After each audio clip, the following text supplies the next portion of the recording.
Salut tout le monde et bienvenue dans cette toute nouvelle vidéo. Je suis ravie aujourd'hui de vous faire une vidéo un petit peu particulière parce que c'est vrai que j'en ai jamais fait auparavant. Mais du coup je voulais absolument vous présenter mon top 6 des livres qui m'ont fait pleurer, qui m'ont le plus bouleversé. Vous verrez qu'il y a quand même des univers assez différents des uns des autres. Donc c'est parti. Et je commence avec un livre que je vous ai déjà présenté sur cette chaîne, donc du coup il est en 6ème position. Il s'agit de La Cave de Natasha Preston. Ici en fait on va suivre une adolescente qui part en soirée en fait et elle se fait kidnapper. Et du coup la soirée se passe, enfin les heures passent et du coup personne ne la voit arriver en soirée. Ses parents s'inquiètent parce que du coup l'heure est dépassée et elle ne revient pas. Et voilà, avec tous les éléments qu'on a, on sait que la gamine s'est fait kidnapper. Voilà, quelqu'un a vu, je crois, une camionnette, quelque chose comme ça passer. Et donc voilà, elle est vraiment portée disparue pour le coup. On sait qu'on l'a kidnappée et bah, du coup tout le monde part à sa recherche, bien évidemment. Et puis, en fait, la personne qui l'a kidnappé, bon déjà de base c'est un fou, ça on l'aura compris, parce que pour kidnapper une ado, il faut être un petit peu dérangé mentalement. Mais là en fait on est sur quelqu'un qui a besoin en fait de prendre des filles pour les mettre à son modèle. Voilà, il les compare à des fleurs, il en prend soin, c'est limite malaisant. Et voilà, cette fille va être kidnappée, va se retrouver du coup dans une maison à la cave exactement de la maison de ce type, que je ne sais même plus son prénom. Et voilà, il s'avère qu'elle n'est pas seule et qu'il y a d'autres filles autour d'elle. Alors clairement dans ce roman, ce qui m'a le plus bouleversée, je dirais que c'est vraiment le point de vue de cette fille, parce qu'à travers les lignes, on sent tellement de peur et de terreur dans ses mots, dans ses pensées. Elle sait pas ce qui va lui arriver, c'est affreux et franchement, on a la pression avec elle en fait. On est dans cette cave, on est entouré de filles qui commencent à se modéliser parce qu'elles abandonnent au fur et à mesure des pages leur destin. Elles se disent tout simplement que de toute façon, elles ne sortiront jamais de cette cave. On est vraiment sur un modèle de livre où les gens abandonnent et on suit une gamine de 16 ans qui est en mode mais qu'est-ce que je fais? Je vais y croire encore, j'ai l'espoir de sortir de cette cave. Et on la voit fléchir au fur et à mesure de ce roman. On la voit du coup traverser mais tellement d'angoisse. On parle de violence, on parle de viol, c'est vraiment des sujets qui sont assez profonds. C'est vraiment du coup une sensation de dégoût qu'on a pour ce type. Il crée de la terreur et de la violence. Voilà, il se fait vraiment il se fait écouter à travers ça. Et c'est ça le plus triste, c'est ça le plus touchant dans ce roman, c'est que le mec est totalement taré. Et voilà, et ces filles, on voit qu'elles sont nombreuses, elles savent qu'au fond d'elles, elles peuvent le neutraliser si elles s'y mettent toutes ensemble, mais la peur les empêche d'avancer, les empêche d'intervenir sur quoi que ce soit, et on est dans ce chamboulement un petit peu de personnages. À travers ce roman également, on a plusieurs points de vue, notamment le point de vue de l'agresseur, on a le point de vue de l'ado qui s'est fait kidnapper. Je crois qu'on a un petit peu le point de vue des parents, et les parents je suis pas sûre, mais dessus on a un point de vue également de son copain, voilà, qui est en train de la rechercher. Et c'est vrai que tout ce mélange de points de vue, en fait, on a vraiment le côté de l'agresseur, pourquoi il fait ça, on a le côté de la fille qui est en panique totale, on a le côté du copain qui s'inquiète énormément, qui sait pas quoi faire, est-ce que j'abandonne ou pas. On est vraiment sur ce genre de relation qui est mis à travers ces changements de point de vue.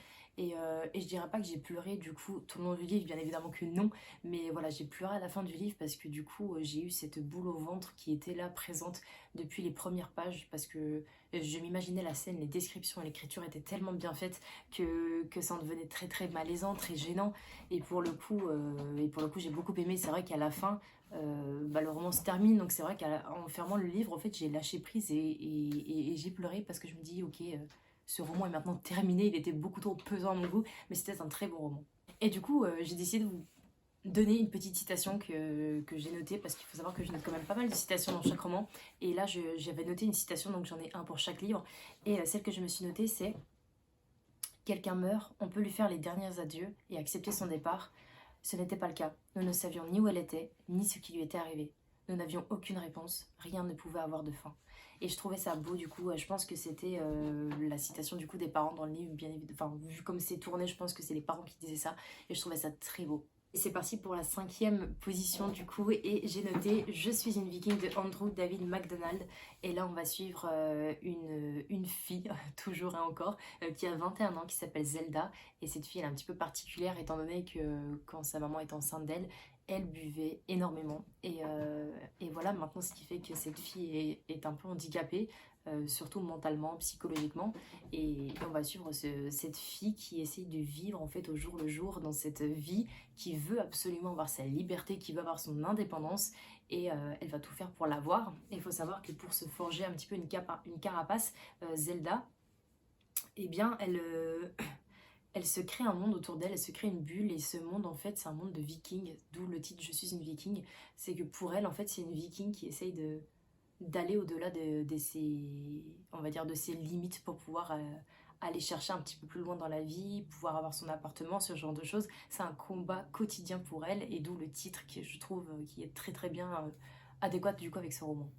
Et bien du coup pour ce roman je dirais que la force vraiment c'est l'écriture et notamment le point de vue de Zelda qu'on a, puisqu'on est dans la tête de quelqu'un, je ne sais pas si c'est la trisomie 21 qui est là, enfin bref, je crois que c'est un problème qui est très très proche, et du coup c'est vrai qu'on a du mal des fois à se mettre dans la tête de ces personnes, parce que on ne sait jamais à quoi elles pensent. Des fois quand on voit les personnes regarder dans le vide on se dit à quoi elles pensent, et là du coup sur ces personnes comme ça c'est un petit peu H24 cette sensation. Et là du coup on a ce point de vue, on a ce point de vue de quelqu'un qui prend tout au premier degré, qui n'a pas forcément d'humour, c'est pas méchant mais c'est bien réaliste, qui se fait avoir énormément étant donné qu'elle est beaucoup trop bienveillante et qu'elle ne voit pas la méchanceté arriver. Voilà, autant les bonnes choses, enfin autant l'humour que la méchanceté, elle ne voit absolument rien arriver dans sa vie, et c'est ce qui fait qu'à l'heure actuelle elle n'est pas forcément en danger, mais disons que c'est pas une personne qui peut être indépendante, parce que du coup le problème de Zelda c'est qu'elle est beaucoup trop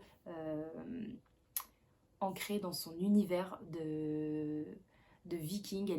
Elle est ancrée dans un monde qui pour elle en fait c'est la guerrière, et elle peut tout vaincre, mais ce n'est pas le cas malheureusement, et les gens sont beaucoup plus méchants qu'elle ne le croit. On est sur quelqu'un qui a un manque de maturité. Alors c'est pas méchant quand je dis ça, mais voilà, c'est fondé, c'est vrai, c'est dans l'écriture. Elle a un manque de maturité du coup qui se fait avoir. euh, et elle vit dans un monde où il y a énormément de jugements, où la bienveillance n'est pas vraiment présente, et elle a la chance d'avoir un frère qui veille énormément sur elle et qui l'amène vraiment qui l'amène en fait dans sa vie. Elle veut faire une vie active et il va l'aider énormément. Et puis voilà, c'est quelqu'un qui n'a pas de recul sur aucune situation. Elle va tout prendre à cœur, elle a un cœur qui est beaucoup trop énorme, et elle va se faire avoir plusieurs fois, et on va suivre son petit quotidien de cette battante de 21 ans qui a envie d'avoir une vie absolument comme les autres, mais qui dans certaines situations on voit qu'elle panique, elle ne sait pas comment réagir, et je trouve que c'était une très bonne écriture par rapport à ce personnage. Voilà, certains passages sont assez forts, sont assez touchants, on sait pertinemment en lisant certaines lignes, en lisant certains chapitres, que ce qu'elle veut faire et ce qui est vraiment réalisable, elle ne le peut pas dû à son handicap, et on peut avoir que de l'empathie auprès d'elle. Ça fait mal au cœur en fait de la voir comme ça, parce qu'on sent derrière un besoin de vivre sa vie pleinement, on sent un besoin d'indépendance, mais elle est tellement dépendante de son frère et de toutes les personnes qui peuvent l'aider que ça en devient vraiment très triste au niveau du roman, et c'est ce qui fait que ce roman est très très touchant. À la fin pareil, ben, j'ai versé ma petite larme. Il y avait quelques passages qui étaient vraiment très touchants, on a envie de l'aider à aller dans la vie, et d'un côté voilà, on sait qu'on pourra jamais l'aider pleinement, parce que c'est son mental, c'est sa tête qui est faite comme ça et qui ne pourra malheureusement jamais changer. Et du coup, également, j'ai noté une petite citation. Alors, tout ce que je peux vous dire, c'est que parfois, c'est la vie qui nous trouve. Et lorsque cela s'est produit, il faut être à la hauteur et garder courage. Nous faisons des listes, nous inventons des règles, nous cherchons à tout ordonner, à tout contrôler, alors que les choses les plus importantes dans la vie, celles qui valent d'être chéries, sont celles que nous attendons le moins. Et je trouve ça très très beau. Allez, quatrième roman, cette fois, je me suis noté une romance, mais une romance un peu particulière, puisqu'il s'agit un roman de Tabitha Suzuma qui est Forbidden. Ce roman un petit peu particulier, en fait, il parle d'une famille, l'histoire des Whiteley, qui en fait est une famille, je crois qu'il y a 3 ou 4 enfants, et il y a des parents, sauf que, enfin des parents, c'est vite dit étant donné que les parents sont un petit peu aux abonnés absents. Quand je dis un petit peu, c'est qu'ils sont carrément aux abonnés absents, c'est-à-dire que je crois que le père il est en prison, mais je suis pas sûre, et la mère en fait ça doit être quelqu'un qui est vachement centré sur elle-même, qui est vachement dans la drogue ou dans l'alcool, l'un ou l'autre. Il y a une consommation assez abusive, et puis voilà, elle va seulement voir ses enfants pour avoir de l'argent et rien d'autre. Et du coup, dans cette famille, du coup, c'est le frère et la sœur qui s'occupent de ces enfants. Ils ont vraiment le rôle de parents pour s'occuper des plus petits. Et voilà, donc on va suivre un petit peu leur vie tous les jours, le combat qu'ils ont bon, ils ont quoi? Je crois qu'ils ont 17 et 18 ans. Ce combat du coup qu'ils ont de vouloir et de pouvoir en fait chérir leur petit frère et leur petite sœur, parce que c'est super compliqué de vivre ça en plus de l'école. Rentrer le soir, avoir le rôle de parent, alors que t'as même pas fini ton adolescence, c'est un petit peu compliqué. Et puis voilà, ils prennent un peu trop leur rôle de parent à cœur, et c'est ce qui fait qu'au bout d'un moment, la limite est franchie. Les sentiments sont un peu confus.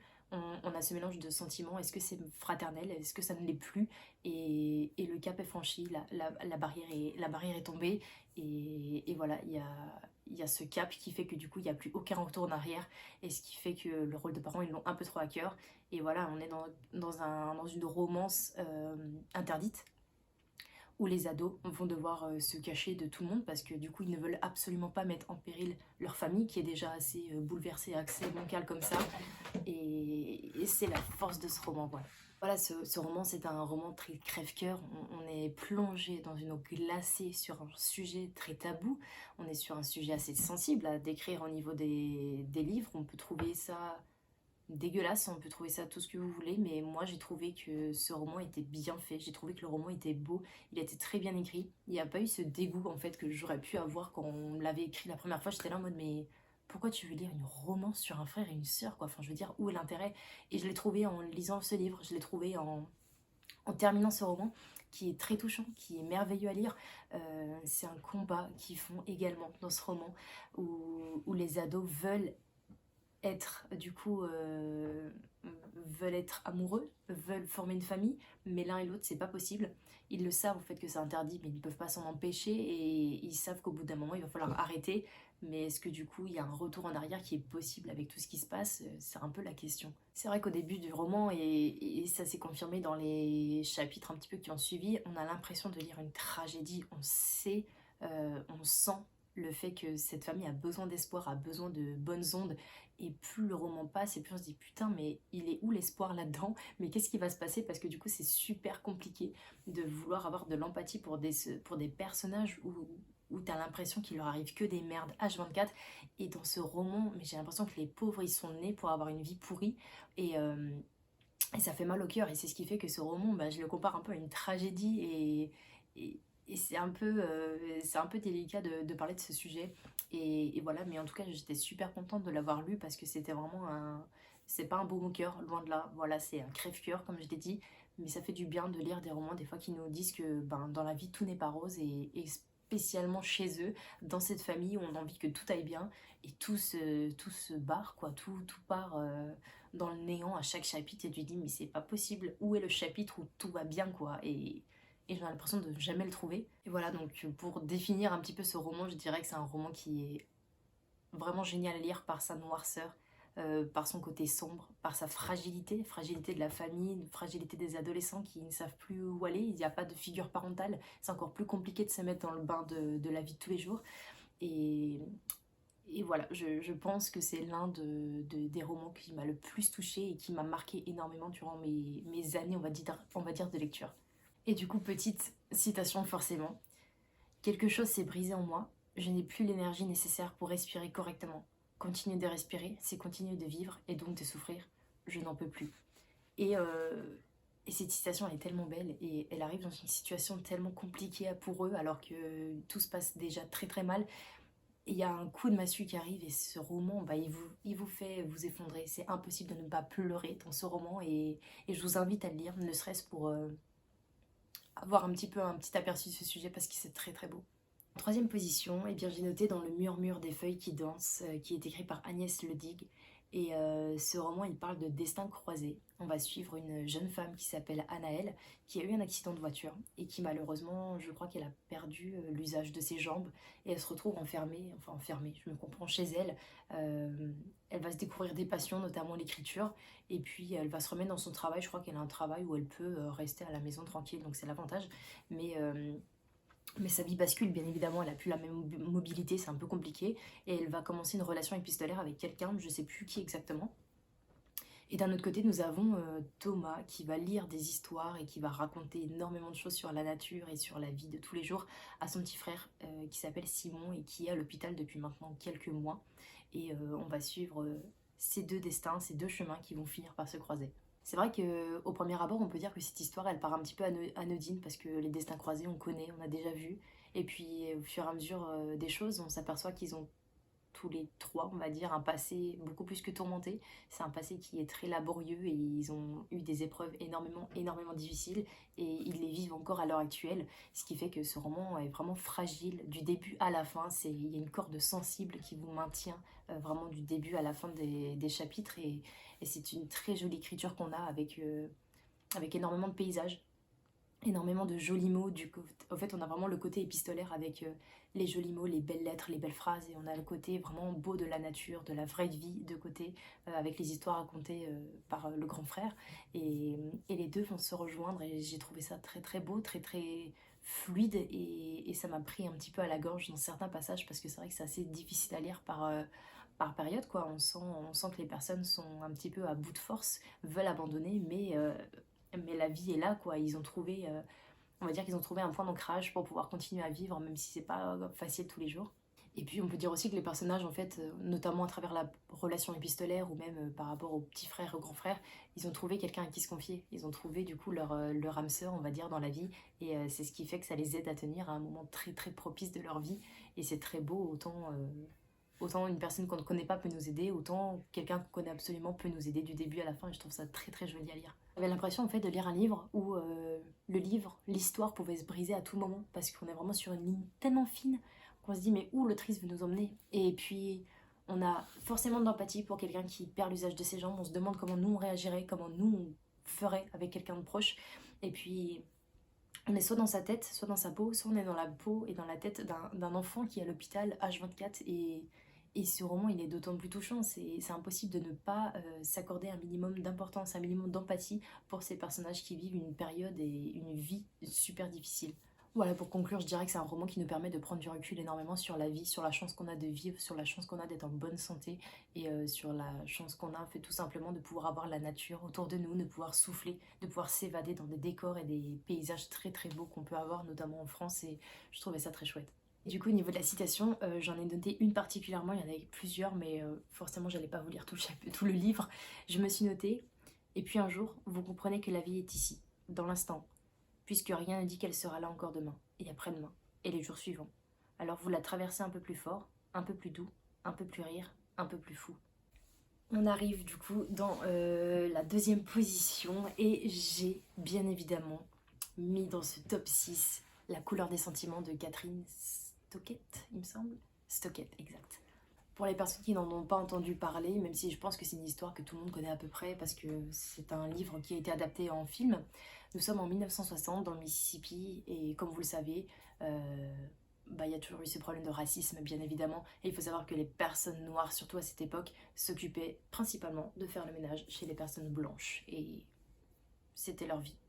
Et parmi toutes ces personnes du coup qui faisaient le ménage, nous allons suivre une bonne qui s'appelle Abiline, qui a 40 ans, enfin du moins elle a plus de 40 ans, mais elle a plus de 40 ans de service dans les maisons de personnes plus ou moins friquées. Et voilà, c'est quelqu'un qui sait qu'il ne faut pas parler, c'est quelqu'un qui sait que derrière il peut y avoir tellement de représailles, on ne sait même pas ce qui peut se passer, mais tellement de personnes blanches ont de pouvoir sur eux qu'elle ne parle plus. Elle fait son job et c'est tout, basta. Et puis d'un côté, on a sa meilleure amie, Minnie, qui, elle, bien au contraire, ouvre énormément sa bouche sur tout, qui se fait virer H24 et qui met un petit peu en péril la stabilité j'ai envie de vous dire, qui met en péril le peu de conditions que les personnes noires avaient à cette époque. Et un autre personnage qu'on suit qui s'appelle Skeeter, qui est une fille blanche et qui revient en fait quelques années plus tard chez elle. Et Constantine, la bonne qu'elle avait quand elle était plus jeune, s'est fait congédier il y a quelques années maintenant. Et pour elle, c'est inimaginable. Qu'est-ce qui s'est passé? Pourquoi Constantine est partie sans me dire au revoir alors qu'elle m'a élevée pendant plus d'une vingtaine d'années, pendant que ma mère ne me regardait même pas?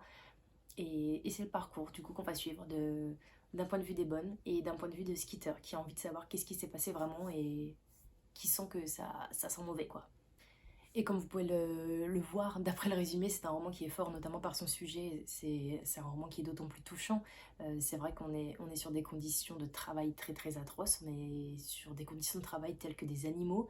On va suivre une personne qui ne peut même pas aller dans les toilettes. Du coup, parce que les bonnes vivaient pratiquement, certaines bonnes du moins vivaient dans les maisons respectives. Il y a certaines bonnes qui pouvaient même pas avoir de toilettes, ou aller aux toilettes, on va dire, dans la maison. Elles avaient un vieux cabanon au bout du jardin et va faire ce que tu as à faire là-bas. Et, et c'est affreux. Enfin, c'est affreux, c'est impossible.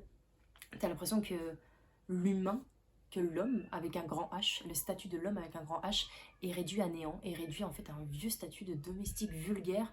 Et c'est affreux, mais alors ce roman il est affreux, mais il est affreux par sa réalité en fait. Et c'est ce qui fait un peu que c'est un crève-cœur, c'est ce qui fait qu'à chaque chapitre, à chaque condition, c'est impossible de ne pas réagir. On a envie d'exploser le livre, on s'énerve, il y a tellement d'injustices, il y a tellement de choses qu'on aurait envie de changer mais qu'on ne peut pas à notre échelle, ou du moins pas autant qu'avant. Surtout, Dieu sait que dans les États-Unis à l'heure actuelle, vous avez énormément de racisme encore qui perdure. On le voit dans les infos, c'est loin d'être du coup c'est loin d'être des améliorations sur les conditions de l'homme, c'est loin d'être des améliorations sur l'acceptation de l'autre. Enfin, au bout d'un moment, ce roman démontre principalement que certaines personnes sont racistes et veulent absolument avoir le plein pouvoir sur des personnes de couleur comme si elles étaient supérieures à elles. Et c'est ce qui fait rager ce roman. Et c'est ce qui fait la force de ce roman, c'est qu'on s'énerve, c'est qu'on a on a envie de baffer tout le monde, on a envie de buter tout le monde, très clairement. C'est affreux ce que les personnes vivent dans ces conditions de maison de bourgeois, et c'est juste affreux à lire. C'est un roman de 650 pages, donc vous avez le temps de vous énerver, très clairement. Mais d'un côté, c'est un roman qui va nous apprendre la tolérance, qui va nous apprendre la justice, qui va nous apprendre le respect de l'autre et l'acceptation de l'autre, parce que c'est super important. Et à travers toutes les injustices que ce roman démontre, on est sur un livre, on est sur une pépite pour moi, et c'est vraiment un chef-d'œuvre parce on en entend parler pendant des années et des années, et c'est pas pour rien, c'est bien que ça perdure, et c'est bien que ce roman a envie de faire changer les choses à travers son écriture. Et c'est un roman qui, je trouve, devrait être lu notamment à l'école pour montrer que pour démontrer justement que tous les hommes sont égaux et qu'on n'a pas besoin de se sentir supérieur ou inférieur à un autre. On est tous égaux à notre manière et à notre façon d'être, et c'est ce qui est beau dans ce roman. Et forcément, alors là, les citations, on me dire qu'il n'y en avait plus d'une à noter, mais je me suis restreint encore. Je me suis notée du coup comme citation pour vous dire: vous voyez, je pense que si le bon Dieu avait voulu que des blancs et des noirs restent aussi longtemps ensemble et aussi près pendant la journée, il nous aurait fait incapables de voir la couleur. Et ça résume entièrement ce que ce roman décrit. Et du coup, en numéro 1, voilà mon livre chouchou, j'ai noté Celle qui reste de Samuel Barbier. Nous suivons une jeune femme qui s'apprête à se suicider, et nous allons vivre à travers les chapitres du coup le deuil le deuil du coup que les personnes qui restent vont vivre à travers ce roman. Pour être un peu plus précise, du coup, donc ça va être, je crois, c'est la cadette qui se suicide. Du coup, je crois que c'est trois sœurs, et du coup la plus petite se suicide et les deux autres ne comprennent pas le geste, et elles vont devoir apprendre à vivre avec. Il n'y a pas de lettre, il n'y a rien qui explique le geste de cette sœur, ce geste irréversible, ce geste qui ne pourra jamais être retenu du coup. Pourquoi elle a fait ça? Qu'est-ce qui ne va pas? Quels sont les appels à l'aide qu'on n'a pas vus? Quels sont les appels à l'aide qu'on a vus? Quels sont les silences qui n'ont pas été bien interprétés? Pourquoi elle a fait ça? Et c'est un roman qui ne va pas vous parler de... qui ne va pas vous expliquer des choses. C'est un roman qui vous laisse dans un suspense total. C'est un roman qui vous montre que des fois il y a des personnes qui partent et vous ne saurez jamais pourquoi. Et c'est des personnes qui n'en parleront jamais parce qu'elles étaient mal à un moment dans leur vie. Et j'ai je me suis beaucoup du coup attachée au personnage, notamment parce que j'ai une sœur, et forcément je me suis mise à la place de ces personnes qui perdaient leur sœur, et je me suis dit mais qu'est-ce que je fais? Comment je réagis si un jour ma sœur, voilà, elle le fera pas, mais voilà, comment je réagirais si ma soeur venait à se suicider sans me laisser ne serait-ce un mot pour me expliquer son geste. Comment faire son deuil quand on ne sait pas pourquoi en fait la personne est partie, pourquoi elle a décidé de mettre fin à sa vie, et c'est juste affreux du coup de se mettre dans cette situation. C'est vraiment un roman qui est très beau, son écriture est très fluide, son écriture elle est prenante, c'est-à-dire que dès le premier chapitre, donc le premier chapitre c'est la personne qui se suicide, et les autres chapitres on avance dans le... On, a, on appelle telle personne pour dire que sa sœur est décédée, et dès le premier chapitre en fait j'ai eu la boule au ventre, j'ai eu la gorge serrée et c'était impossible de retenir mes larmes du début à la fin du livre, très clairement. J'étais dans ma bulle. Le roman est très court, je crois qu'il fait à peu près 300 pages, un petit peu moins. Mais c'est-à-dire que quand je m'étais mis dans le roman, je ne l'ai pas lâché une seule fois parce que bizarrement, j'avais peur du coup de me sortir de cet état de tristesse et de ne plus jamais en revenir parce que du coup on est dans notre moment, c'est comme si vous regardiez un film très triste et que vous le coupiez en plein milieu et que tu dis bon bah allez, je regarderai la suite demain. Bah non, non, là non, j'avais envie de terminer cette histoire le même jour où je l'avais commencé. J'avais envie de me mettre vraiment dedans dans ces personnages, j'avais envie de rester dans ma bulle de tristesse, j'avais envie d'avoir ces émotions qui sont très fortes et très, très belles à voir parce que on réagit un peu différemment, chacun à sa façon et on a envie absolument on a envie de vivre pleinement une fois qu'on apprend la mort de quelqu'un parce qu'on se dit qu'on a envie de profiter pour elle ou ce genre de choses et c'est très bien écrit dans ce roman. C'est assez triste les deuils, notamment les personnes qui se suicident, elles savent pertinemment qu'elles veulent mettre fin à leur jour, elles ne veulent pas être sauvées très clairement, c'est pour ça que la plupart du temps je pense que là notamment dans ce roman elles n'en parlent pas. Elles ne veulent pas être sauvées, mais toi tu es à côté d'elles, tu es proche d'elles et ton monde s'écroule alors que sa vie s'arrête et c'est son échappatoire. Elle met fin à ses jours et c'est ce qu'elle avait envie. Et toi, t'es là, tu cogites pendant des mois, des années sur un geste qui est irréversible. Et, et ton monde continue à tourner, mais tu sais pas comment il va continuer à tourner. Mais, mais t'as pas le choix. Tu dois avancer avec cette personne du coup qui ne fait plus partie de ta vie sans jamais comprendre son geste. Et du coup, pour terminer, bien évidemment, petite citation. J'ai noté, on dit que la douleur s'atténue avec le temps. C'est faux. On apprend à vivre avec, c'est tout. Tu vas me traiter de folle, mais cette douleur, je l'aime, moi. Je l'aime tellement que je ne pourrais pas survivre sans elle, puisque je ne peux pas vivre sans toi. Ton absence, c'est tout ce qui me reste de toi. Et voilà. En fait, rien que d'en parler, limite, j'ai envie d'en pleurer parce que ce roman était tellement fort, tellement touchant que j'ai envie de le relire juste pour me crever le cœur à nouveau parce que c'est un roman qui m'a vraiment, vraiment tourmenté pendant des jours et des jours. Et c'est rare d'avoir des livres comme ça qui vous bouleversent à ce point. Mais alors celui-ci, je pense que c'est vraiment l'un de mes romans préférés parce qu'il vous fait vous effondrer, parce qu'il vous bouleverse et c'est très beau à lire. Vraiment, c'était pas la vidéo la plus gaie que j'ai pu faire, mais j'espère que cette vidéo vous aura plu. N'hésitez pas à me dire si vous avez lu ces romans, si vous en avez pensé exactement comme moi, ou bien si vous avez des romans à me recommander, peut-être un petit peu crève-cœur, qui vous ont énormément bouleversé également. Je vous attends en commentaire, bien évidemment. Et puis en attendant, je vous souhaite de passer un très bon week-end et on se dit à la semaine prochaine pour une toute nouvelle vidéo. Ciao!